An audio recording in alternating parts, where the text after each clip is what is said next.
Good morning friends. ఈరోజు topic భారత రాజ్యాంగము. భారత రాజ్యాంగంలోని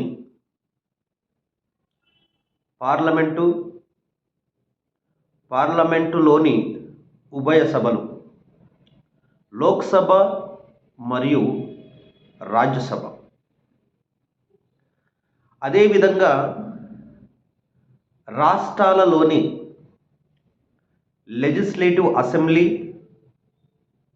అండ్ లెజిస్లేటివ్ కౌన్సిల్, శాసనసభ, శాసన మండలి.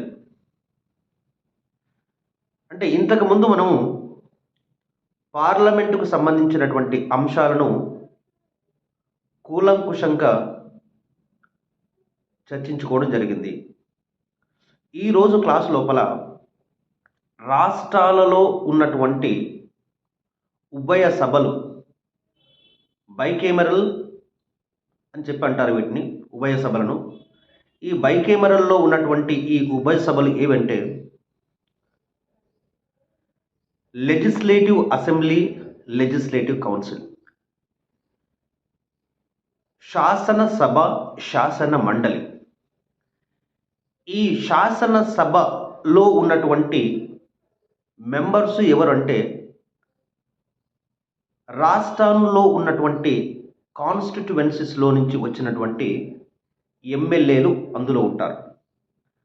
ఈ ఎమ్మెల్యేలు డైరెక్ట్గా ప్రజల ద్వారా ఎన్నుకోబడతారు. These MLAs are directly elected by the people who are above 18 years old. 18 సంవత్సరాల వయసు అయిపోయినటువంటి, ఎక్కువగా ఉన్నటువంటి ఈ ఓటర్స్ ఎవరైతే ఉన్నారో వాళ్ళు ఎమ్మెల్యేలను డైరెక్ట్గా ఎన్నుకుంటారు. ఈ విధంగా ఎన్నుకున్నటువంటి ఎమ్మెల్యేలు రాష్ట్రంలో ఉన్నటువంటి శాసనసభలో ఉంటారు. శాసనసభలోకి వారు అడుగు పెడతారు. అదేవిధంగా రాష్ట్రం లోపల ఇంకో సభ కూడా ఉంది, ఎగువ సభ అని చెప్పి, శాసన మండలి. ఎగువ సభను శాసన మండలి అంటారు. అదేవిధంగా పెద్దల సభ అని కూడా అంటారు. ఎగువ సభను శాసన మండలి లేక పెద్దల సభ అని చెప్పి అంటారు. దిగువ సభను లోయర్ హౌస్ లేక చిన్నల సభ అని కూడా పిలుస్తారు. అయితే ఇక్కడ మన రాష్ట్రంలో తెలంగాణలో ఉన్నటువంటి శాసన మండలిలో ఉన్నటువంటి మెంబర్స్ సంఖ్య ఎమ్మెల్సీ అని అంటారు. ఈ ఎమ్మెల్సీల వాళ్ళ యొక్క సంఖ్య 40 ఉంది ప్రజెంట్గా. మరి ఈ 40 ఎమ్మెల్సీలు ఏ విధంగా ఎన్నుకోబడతారు? రాష్ట్రంలో ఉన్నటువంటి ఎమ్మెల్యేలు డైరెక్టు ప్రజల ద్వారా, ప్రజల యొక్క ఓటు ద్వారా ఎన్నిక కాబడతారు. కానీ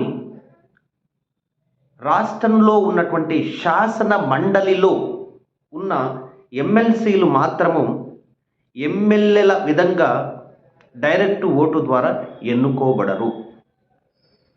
వీళ్ళ యొక్క ప్రాసెస్ డిఫరెంట్గా ఉంటుంది. ఆ ప్రాసెస్ను ఇంగ్లీష్లో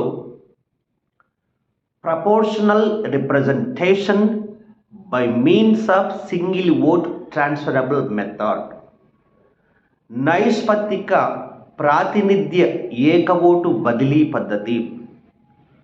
proportional representation by means of single vote transferable method, నైష్పత్తిక ప్రాతినిధ్య ఏక ఓటు బదిలీ పద్ధతి అని చెప్పి ఈ యొక్క ప్రాసెస్ను పిలుస్తారు.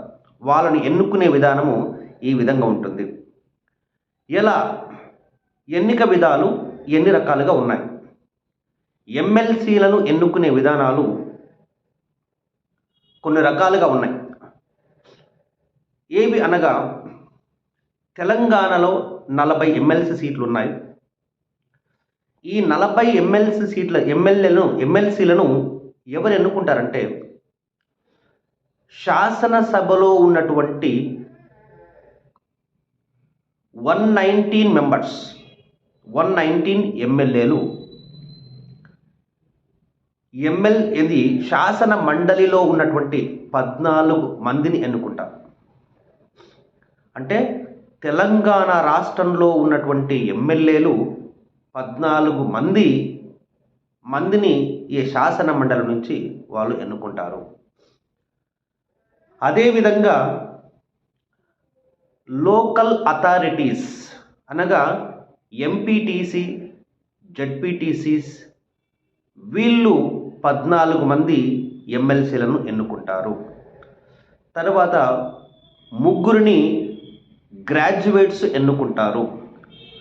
ఇంకో 3 గవర్నమెంట్ టీచర్లు ఎన్నుకుంటారు. తర్వాత 6 మందిని 6 MLCs are nominated by the governor of the state. రాష్ట్రానికి గవర్నర్ అయినటువంటి వ్యక్తి ఎవరైతే ఉంటారో ఆ వ్యక్తి 6 మందిని ఎమ్మెల్సీల నుంచి 6 మందిని అతడు నామినేట్ చేయడం అనేది జరుగుతుంది. మొత్తం టోటల్ సంఖ్య ఏంటంటే 40. సో ఈ విధంగా మరి ఎందుకు ఈ విధంగా డిఫరెంట్గా మరి ఎమ్మెల్యేలు ఎన్నుకుంటున్నారు, అదేవిధంగా రాష్ట్రంలో ఉన్నటువంటి జడ్పీటీసీస్, ఎంపీటీసీస్ ఎన్నుకుంటున్నారు, గ్రాడ్యుయేట్స్ ఎన్నుకుంటున్నారు, తర్వాత గవర్నమెంట్ టీచర్లు ఎన్నుకుంటారు? ఎందుకు ఈ విధమైనటువంటి ప్రాసెస్ ఉంది? మరి గవర్నర్ కూడా 6 మందిని నామినేట్ చేయడం జరుగుతుంది. నిష్ణాతులైనటువంటి సోషల్ వర్క్ లోపల నిష్ణాతులైనటువంటి వ్యక్తులను కళల్లో కానీ తర్వాత రకరకాల రంగాల లోపల పేరుగాంచినటువంటి వ్యక్తులను గవర్నరు నామినేట్ చేయడం అనేది జరుగుతుంది. మరి ఎందుకు ఈ విధంగా డిఫరెంట్గా ఎన్నిక విధానం ఉంది వీళ్ళకి ఎమ్మెల్సీలో ఉండే వాళ్ళకంటే, ఎమ్మెల్సీలో నుంచి ఎన్నుకోబడినటువంటి వ్యక్తులు ఎవరైతే ఉన్నారో నిరుద్యోగుల నుండి వస్తున్నటువంటి సమస్యలను అర్థం చేసుకోవడానికి, రకరకాల రంగాల నుంచి ఉన్నటువంటి సమస్యలను అర్థం చేసుకోవడానికి వాళ్ళు ఆ సభలో ఉండాలని చెప్పి రకరకాలుగా గ్రాడ్యుయేట్స్ కానీ, గవర్నమెంట్ టీచర్స్ కానీ, తర్వాత జడ్పీటీసీస్ కానీ, తర్వాత ఎమ్మెల్యేలు కానీ, తర్వాత రకరకాల రంగాలలో నుంచి నిష్ణాతులైనటువంటి గొప్ప వ్యక్తులను దాంట్లోకి తీసుకోవడం జరుగుతుంది. వీళ్ళు పెద్దల సభ అని చెప్పంటారు. వీళ్ళు రాష్ట్రంలో ఉన్నటువంటి సమస్యలను అర్థం చేసుకొని వాటికి తగు సూచనలు లెజిస్లేటివ్ అసెంబ్లీకి ఇవ్వడానికి ఆ సభను ఏర్పాటు చేయడం అనేది జరిగింది.